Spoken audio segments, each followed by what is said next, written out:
The full-scale end result was about what we expected, but a little bit of a weird game in South Bend on Saturday afternoon.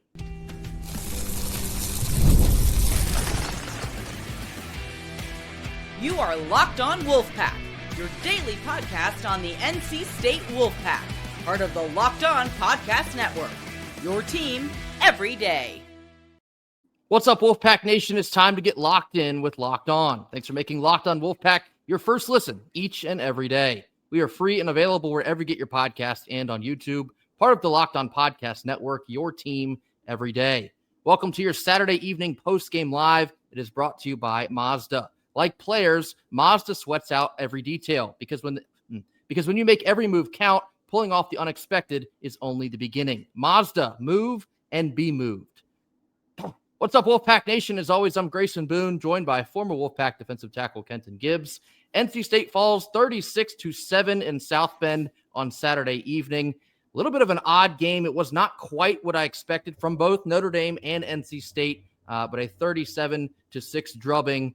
Ultimately, the feeling here is what I expected to feel. Kenton, your overall thoughts of this lopsided loss? I don't think this was an odd game at all. I think this was a team that did not respect NC State at any level, showing that they did not respect NC State at any level. If you look at the reasons the game was close early, again, it's because they do not respect this team at any level. And why would they? Why would they? They played disrespectful football and won 36-7. So why would you have to play I'm on my P's and Q's and everything is buttoned up and spick and span football? Why would you? Why would you? What an embarrassment. What an embarrassment. And this game solidified something that I had long believed, but it became official in this game. I knew at the start of the season this team was going to win, not be a 6-win team. This wasn't going to be a 6 or 7-win team. I knew at the start of the season this team was going to win 5 or less, 8 or under. I was about 80% to the 5 or less side. After seeing this game, you cannot pull me away from the 5 or less side. I would legitimately be shocked if this team got to 6 wins, and I mean that. You're at what, 4-3 right now, Grayson? Am I correct there? 4-3. Okay, so even if we counted Florida State and UNC, I guess that would give you 6. But Florida State, I'm not exactly sure you could get. I'm not exactly sure you get that one, but maybe you could. Maybe you could, because the ACC is having a really down year as a whole, and some of the teams that are on our schedule remaining are pretty down. But this is disappointing, man. This is it. It's one thing for Notre Dame to play bully ball with offensive line and running game that you just can't match up with. DJ Elliott and his boys fought and battled and scrapped and clawed and gave you what they played well above their heads tonight. And offensively, we produced 7 points. Not only that, down the stretch, why are we still keeping our starters in if we're resigned to, hey, this game is over? Why are we getting Hollywood 3 touches on the drive like that? Where it's like, oh, yeah, well, if he would have gotten hurt, if he would have gotten seriously injured on a play where you're down 29 trying to run the ball, to run the clock out, I would have got up to Notre Dame my damn self. I would have gotten up there myself to say, oh, no. Somebody got to see me. Somebody got to see me. As a matter of fact, just line up. We'll shoot the fair ones one-on-one in a line, because this is ridiculous. It was just an embarrassing game. And again, this solidifies. I'm 99.9% sure now that I was correct in my prediction of 8 or more or 5 or less, and I'm 99.999% sure that it's on the 5 or less side. Based on what we saw tonight, it's not going to instill much confidence moving forward, especially because you still have some extremely difficult games on the schedule.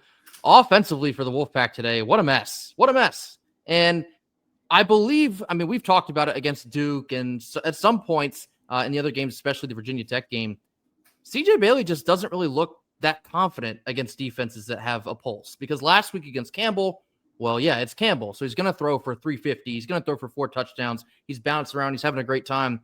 From like the first drive of the night, NC State came out and they looked around. It's like, oh my God, this is Notre Dame. Oh, they wear gold helmets. Oh my God, the myth is true. And then we played like that.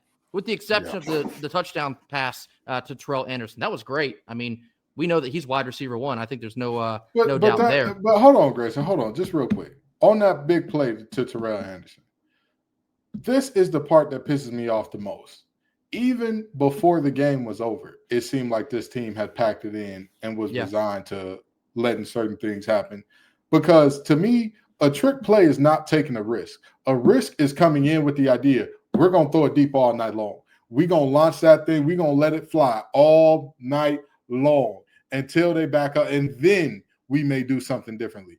But correct me if I'm wrong, Grayson, their DBs didn't. They didn't feel the need to back off. There was no need to say didn't have to. Big soft zones, big soft cover. So why we did not say, oh, okay, this thing that worked one time, let's do it again. Let's do a different variation of it. That is the part that I don't understand. I don't understand. We talked about this all week. KVA flies downhill. He flies downhill. He flies to fill a hole. These linebackers, they fly to fill a hole. They're nickel. They fly to fill a hole. They fly it. They fly downfield. They do not take their time to read what's going on. If they get the slightest hint of a run read, they're right downhill right away.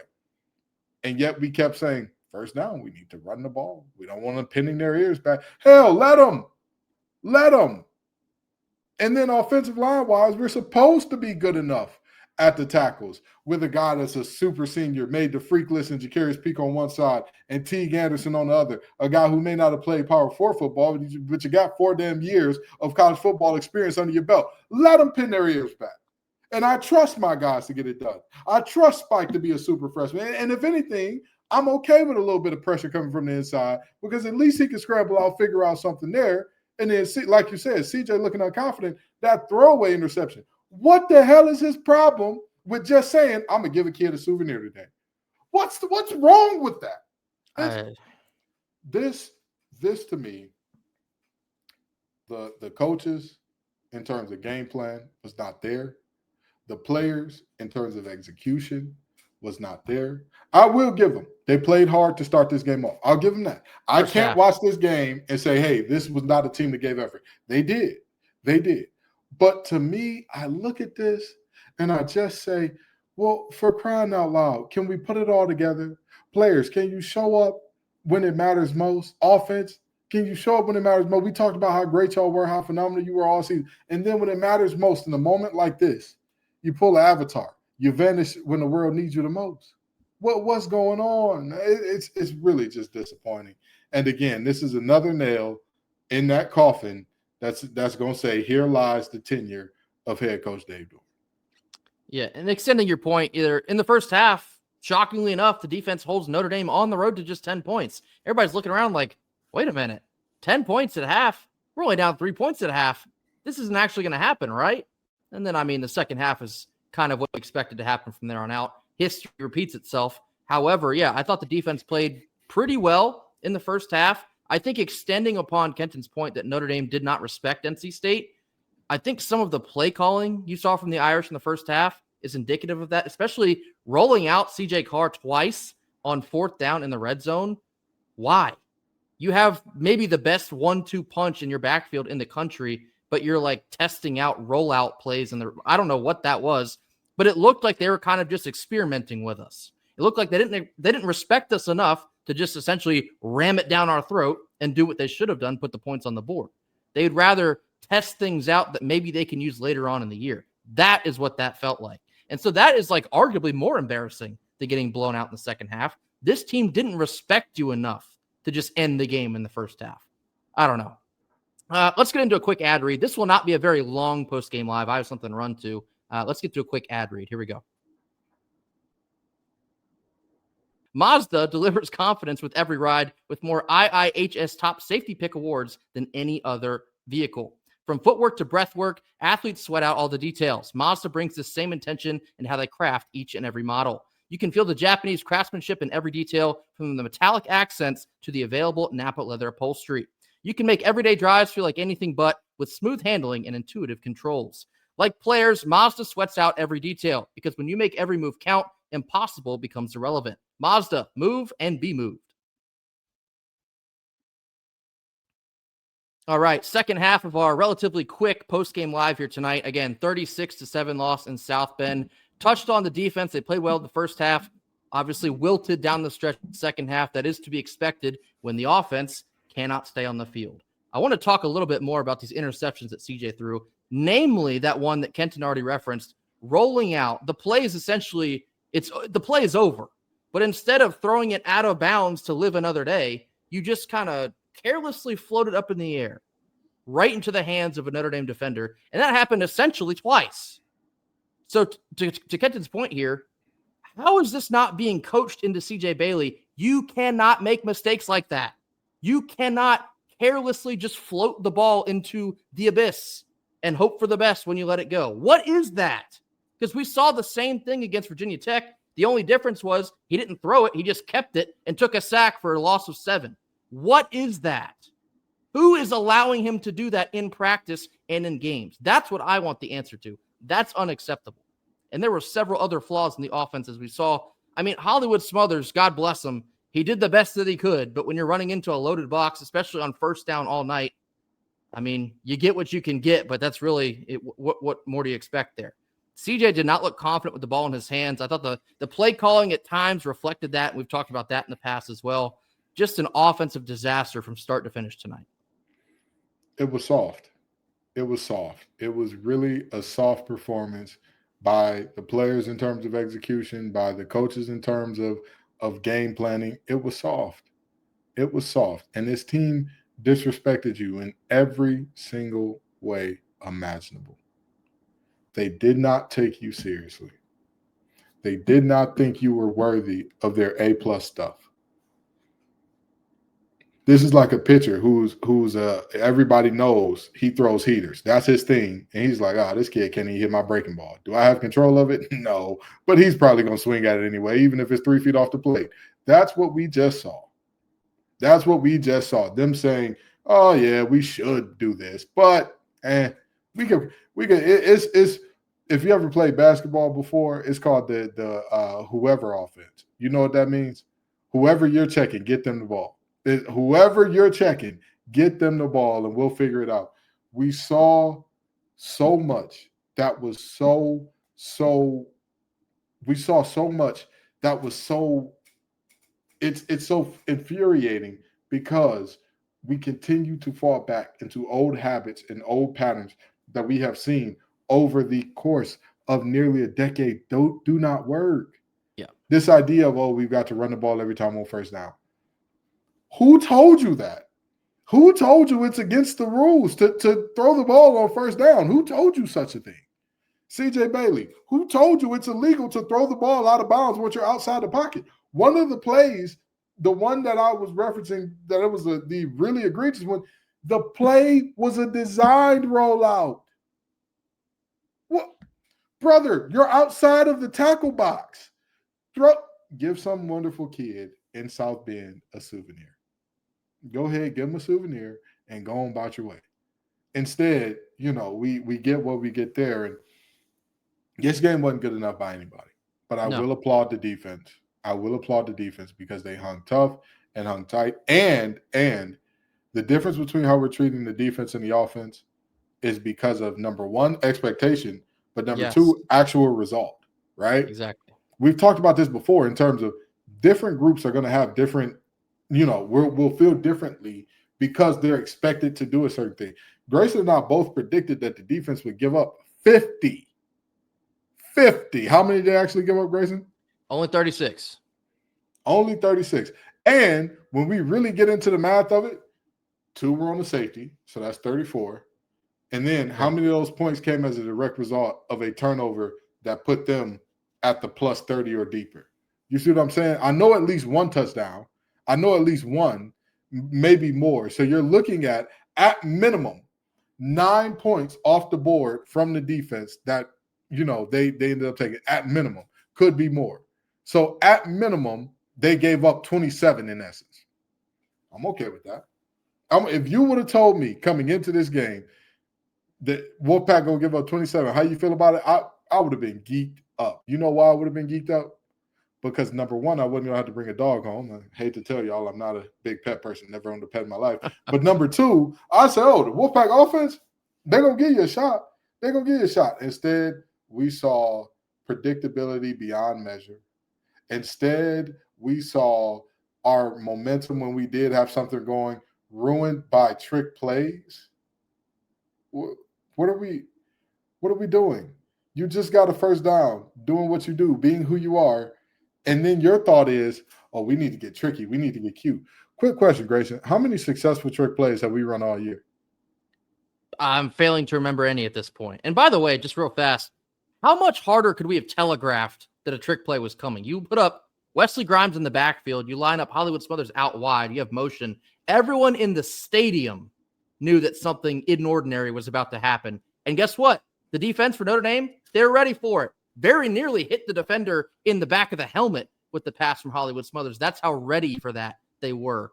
Just a brutal play call in that scenario. Hickory dickory, some more Dave Doran trickery. Boy, it's a special at this point, ain't it? Well, it's a disappointing feeling. It's an empty feeling. And I feel like this was the official kind of, this was the official moment where it really set in for me what this team is. Because I could give you, even if we look at the Duke game, you could still say the offense had more than a pulse. The offense kept us in the game. If you look at all the other games this season, you could say the offense has shown up and shown stunningly and very well there. This time, what do you say? What do you say? This time, when you look at the rest of the season, what do you say? What do you say? Oh, maybe we could play spoiler for Georgia Tech. Maybe. I mean, we're going to beat the Dirty Foot Club. Cool. That's about it. And that's a team that they're the coaches are looking to flee from the ship already. Is that it? Is that all we got to look forward to?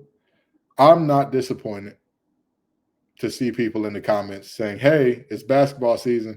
I'm not disappointed to see people in the comments right now saying, talk some Will Wade, because I'd love to at this point. I'd love to. Quite frankly. I'd love to talk some Wes Moore at this point.